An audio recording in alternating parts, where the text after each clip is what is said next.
What is down there? Giant monsters. And who are they and why are they here? They're a natural defense mechanism from the planet. They've been here longer than any of us have, or since before the dinosaurs even. These are creatures that go back millions of years potentially and have been living there for a very, very long time. My personal encounter with them is they're highly intelligent.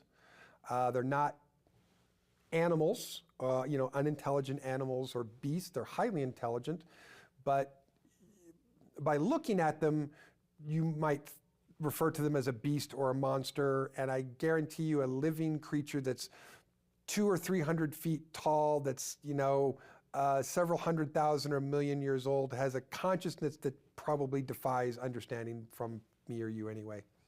How long have they been here? Millions of years. Probably even maybe since the beginning of the planet. Could you give me an example of what one of these giants looked like? Sure. I've only had one personal experience that I can relate. While I have been briefed on the subject and I could describe a few other things, I only have one personal experience that I was there for, saw with my own eyes, and experienced with my own 5 senses.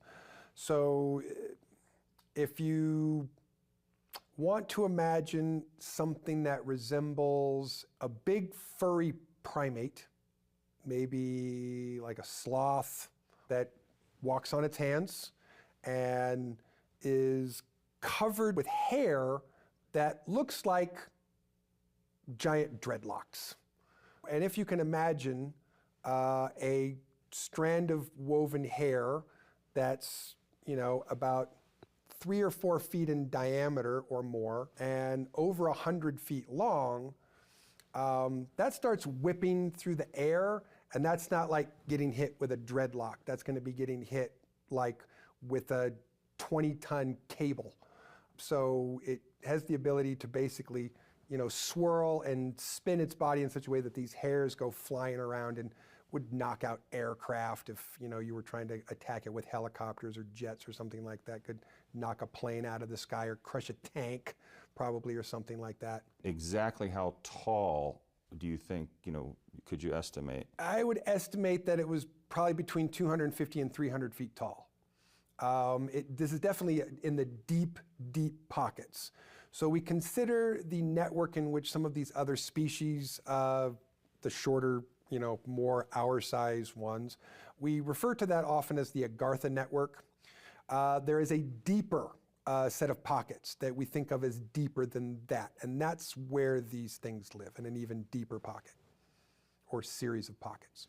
How do they grow to such an extreme size, and why aren't we not seeing them on the surface? Well, I think we're talking about pre-primordial time, so we're talking about before the dinosaurs, when plants and animals were even larger.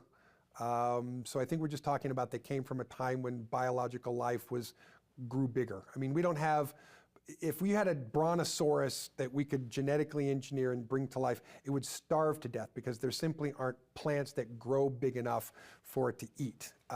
It would need a bigger food source, a bigger vegetation to survive. Right, and the mineral content was much higher back then, and the atmosphere was thicker, so the radiation, All factors that would dictate what biological life would look like and what its characteristics of survivability would be.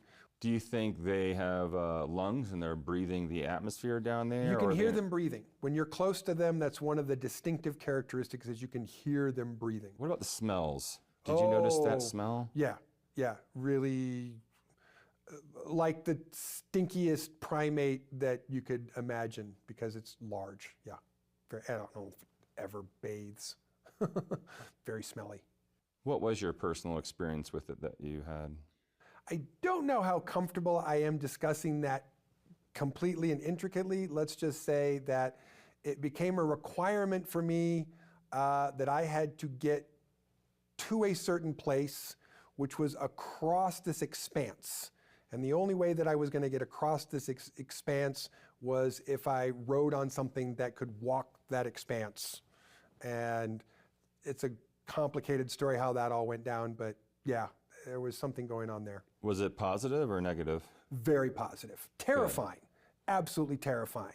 Crap my pants terrifying, but very positive. Were there others like you that were there?